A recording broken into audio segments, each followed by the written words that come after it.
South ఇండియాలోనే biggest sorry store మన Varahi silks మన విజయవాడ ఎంజీ రోడ్ లో డిసెంబర్ 4వ తారీఖున ఘన ప్రారంభం. హాయ్ హలో నమస్తే, నేను మీ anchor Shiva. Welcome to iDream media. ఈరోజు మన ముందున్న guest big boss season 9 contestant Emmanuel వాళ్ళ బ్రదర్ వంశీ ఉన్నాడు.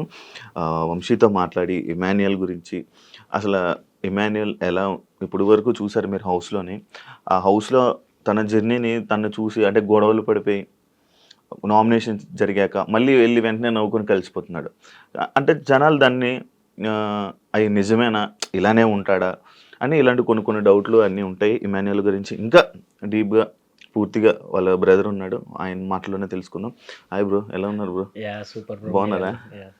మీరు రైటింగ్ డైరెక్షన్ డిపార్ట్మెంట్ ఇప్పుడు ఉన్నారా? వర్క్ చేస్తున్నా. ఇమాన్యుయల్ స్క్రిప్ట్ రాసేది మీరేనా ఏంటి?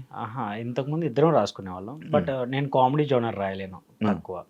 ఏమన్నా twist based crime thrillers, murder mysteries, historical, science fictional ఇవి రాయగలను బాగా. సో పటాసు, జబర్దస్త్ వాటికి తమ్ముడుగా తోడుగా స్క్రిప్ట్స్ అందించుకుంటూ వచ్చాను. ఆ తర్వాత నేను డైరెక్షన్ డిపార్ట్మెంట్కి వచ్చేసిన తర్వాత, సో నేను డిపార్ట్మెంట్ వెళ్ళిపోతాను, నువ్వు కంటిన్యూ అని చెప్పేసి తమ్ముడిని ముందుకట్టు పంపించేసి నేను డైరెక్షన్ డిపార్ట్మెంట్కి వచ్చేసి. అమ్మోళ్ళు ఏం చేస్తారు? ఫార్మింగ్, మొత్తం పొలం పనికే వెళ్తారు. పొలం పని మొత్తం ఇదేనా? ఎప్పుడు వచ్చేసాడు మనవాడు ఇమాన్యుయల్? డిగ్రీ కంప్లీట్ అయిపోయిన తర్వాత ఒక 1 year జాబ్ చేసాం పిడుగురాళ్ళలో స్కాలర్స్ స్కూల్లో.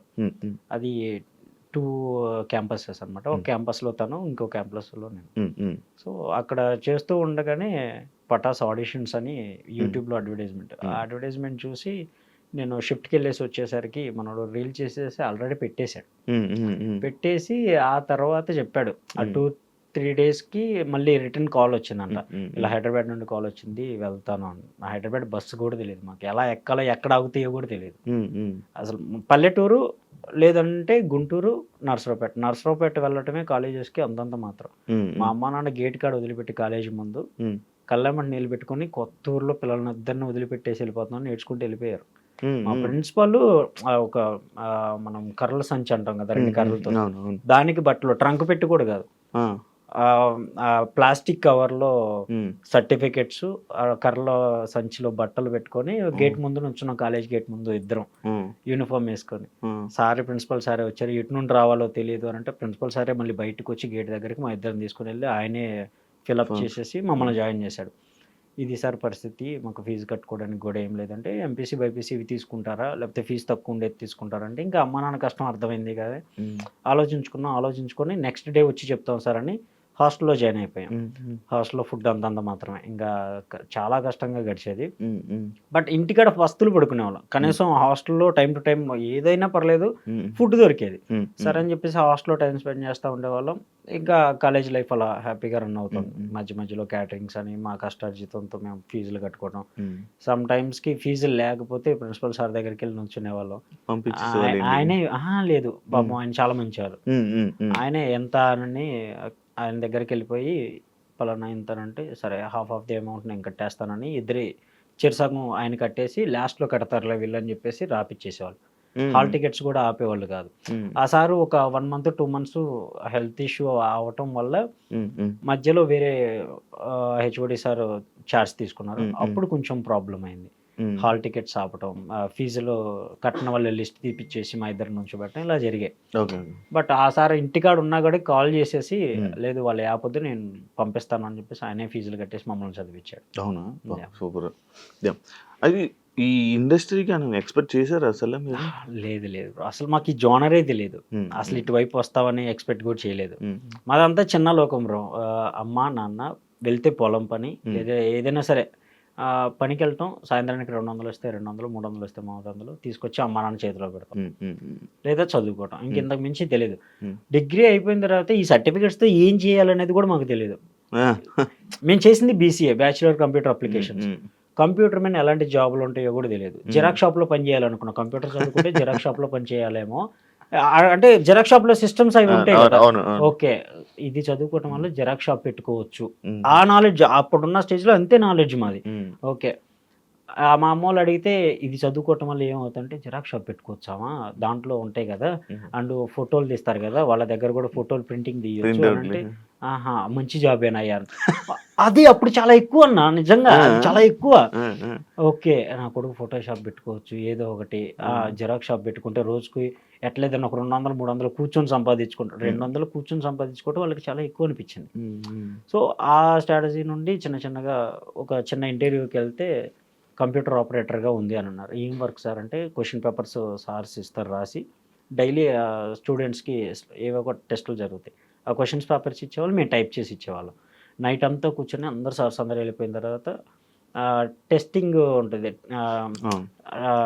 టైపింగ్ టెస్టింగ్ ఉంటుంది ఆ యాప్ ఇన్స్టాల్ చేసుకొని దాంట్లో పోటీ పడి టైప్ చేసుకునే వాళ్ళం. మాకు టైపింగ్ రాదు బట్ చేసింది అదే కాబట్టి ఓకే ఇంటర్వ్యూలో సెలెక్ట్ అయ్యాను ఈ జాబ్ పోగొట్టుకోకూడదని వాళ్ళందరూ వెళ్ళిపోయిన తర్వాత సిస్టమ్స్ లాగిన్ అయిపోయి టైపింగ్ నేర్చుకున్నాం.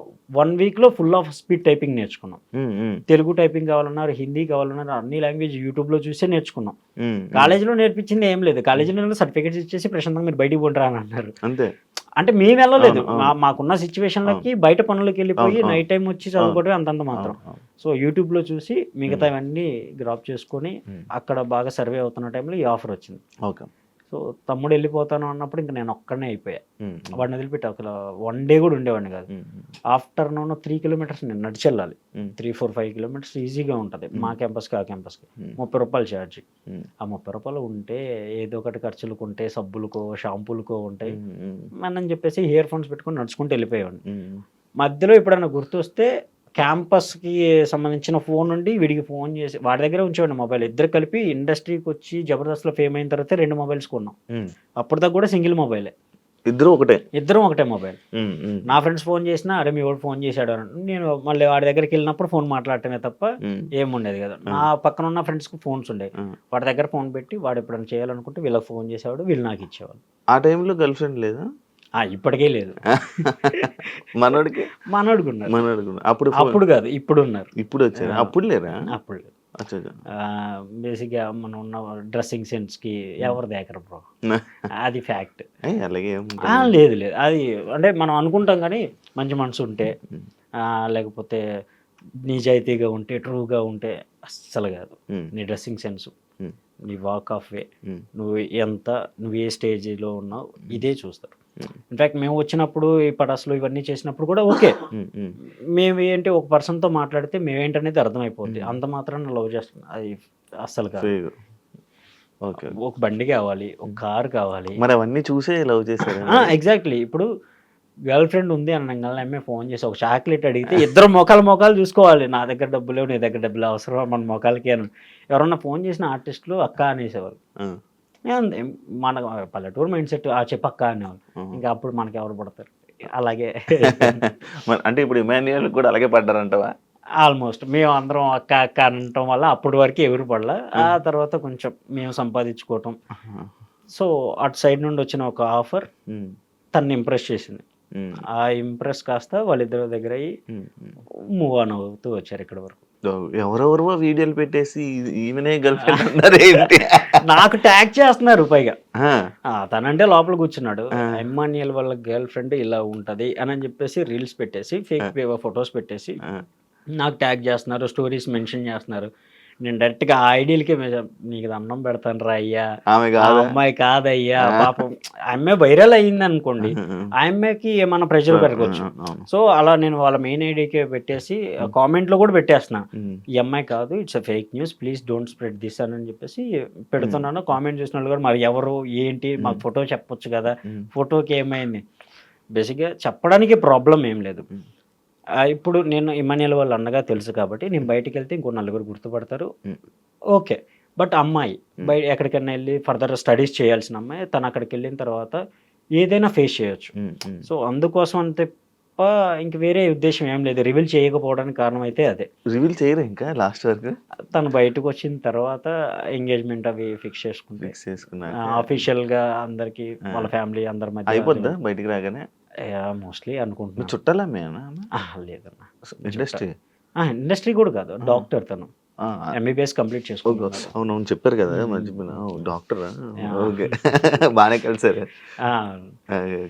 ఇంతకు ముందు మీరు వీడియోలు చేసేవాళ్ళు కదా, కామెడీ వీడియోలు ఫోన్లోనే, టిక్టాక్ వీడియోలు అవి ఈ మధ్య బాగా వస్తున్నాయి. అవి వైరల్ చేస్తున్నాయి. ఎప్పుడో చేసిన టిక్టాక్ ఎప్పుడు వీడియోస్ చేసిన? రైల్వే స్టేషన్ లో కూర్చున్నాయి, వాడి ఫ్రెండ్స్ తో చేసినవి. అవి బ్యాకప్ అసలు మాకే బ్యాకప్ లేదు, వీళ్ళు ఎక్కడెక్కడో తొవ్వి తీసి మరి అవి వైరల్ చేస్తున్నారు ఇప్పుడు. అవునవును, అంటే అప్పటి నుంచి ఉండే జోకులు కామెడీ. ఇండస్ట్రీలో ఉన్నప్పుడు కాకుండా అంటే కాలేజ్ డేస్ లో ఉన్నప్పుడు ఈ టిక్ టాక్ అవి ఉన్నాయి కాబట్టి అప్పుడు చేసేవాళ్ళం సరదాగా ఫ్రెండ్స్ తో, అవి చేసేవాళ్ళం. బట్ అవే ఇక్కడ దాకా తీసుకొస్తాయి. అది మామూలుగా ఎంటర్టైన్మెంట్ ఎందుకు ఎంచుకున్నాడు? లేదు, చెప్పాడు సరదాగా మాట్లాడుకుంటాం అంటే ఊర్లో కుర్రోళ్ళతో అయినా సరే. ఇంకా మా గ్యాంగ్ కూర్చుందనంటే తెల్లారిపోద్ది ముచ్చట్లకి, సరదాగా నవ్వుకుంటాం, ఆ జోకులు వేసుకుంటాం, ఈ జోకులు వేసుకుంటాం, ఇద్దరం అంతే. మా బ్యాచ్ ఎవరన్నా సీరియస్ గా ఉందన్నా కానీ జోక్ వేసే పర్సన్స్ మేమే. ఇంకా అలా అందరం నవ్వించుకుంటాం, అలవాటు అయిపోయింది. అది కాస్త ఈ కామెడీ జోనర్ ఎంచుకోవడానికి కొంచెం స్పెసిఫిక్ రీజన్ అయింది. Okay okay okay.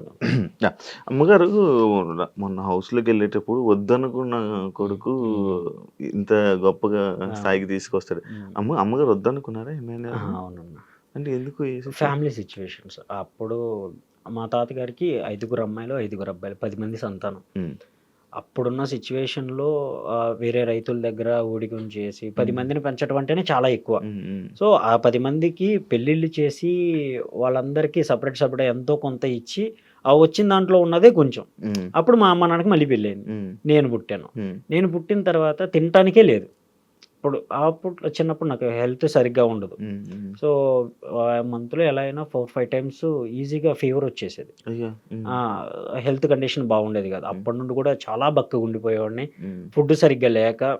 సో ఆ హెల్త్ ఇష్యూస్ వల్ల వీడిని పోషించుకోవటమే కష్టం, ఇంకొకరు అవసరమా అని అనుకున్న సిచ్యువేషన్లోనే ఇమ్యూన్ వద్దనుకున్నాం. అంతే తప్ప ఇంకా అమ్మ నాన్న అది డిసైడ్ అయిపోయి తీపిచ్చేసుకుందామని వెళ్తున్న టైంలో సండే రోజే నా అమ్మమ్మ ప్రేయర్ నుండి వచ్చి ఏది అమ్మాయి అంటే ఇలా వెళ్ళారు అని అంటే బస్ స్టాండ్ దగ్గరకు వచ్చేస్తుంది. వద్దమ్మా, నేను ప్రేయర్ నుండి వస్తున్నాను, నేను చెప్తున్నాను వద్దు, మగపిల్లవాడే పుడతాడు, ఏమో వీడి వల్ల మీ కష్టాలు తీరొచ్చు, ఈ ఒక్కసారికి నన్ను నమ్ము, ఏం కాదు, ఏదైనా ఉంటే అవసరమైతే వాడిని నేను పెంచుకుంటాను, మీకు బర్త్డేనే ఏమవ్వదు, నేను తినే ముద్దులో వాడిని పెట్టుకుని నేను పెంచుకుంటాను, మీరు కష్టపడద్దు అని చెప్పేసి కన్విన్స్ చేసింది మా అమ్మనే నాన్నే. వాళ్ళిద్దరూ ఓకే అనుకున్నారు. ఓకే అనుకున్న తర్వాత తమ్ముడు పుట్టాడు. మోరోవర్ తమ్ముడు పుట్టిన దగ్గర నుండి అమ్మ అన్నట్టే ఇంకో టర్న్ అయితే లైఫ్ తీసుకుంది. కొంచెం కలిసి రావటం, నాన్న ఏ పనికి వెళ్ళినా కొంచెం అది ఓకే అవ్వటం, ఫర్దర్గా కొంచెం బిల్డ్ చేసుకుంటూ వచ్చాం. బట్ డిగ్రీ అయిపోయేంత వరకు కొన్నిసార్లు పస్తులు పడుకున్న రోజులు ఉన్నాయి. ఇంకా తప్పక అలా మూవ్ ఆన్ అయికుంటూ వచ్చేసి. Okay okay. And for more videos, Please subscribe to iDream. Please subscribe to iDream. Please subscribe iDream. And please subscribe to iDream. For more videos, subscribe to iDream. please like, share and subscribe to the channel. Congratulations, iDream. Subscribe to iDream. Subscribe to iDream. So subscribe to iDream Media. iDream ki iDream team andarki huge congratulations. Please subscribe iDream Media. Please subscribe to iDream. Subscribe iDream. Please subscribe to iDream. iDream అంటే నా కళల channel subscribe చేసుకున్న నోరు తిరుగుతలేదు, మీరైతే గంట గుర్తు కొట్టండి. For more such videos, please subscribe to iDream. Subscribe to iDream. Please subscribe to iDream. Please subscribe iDream Media. Please do subscribe to iDream. Please subscribe to iDream Media. For best entertainment and information, please subscribe iDream. And don't forget to subscribe to iDream.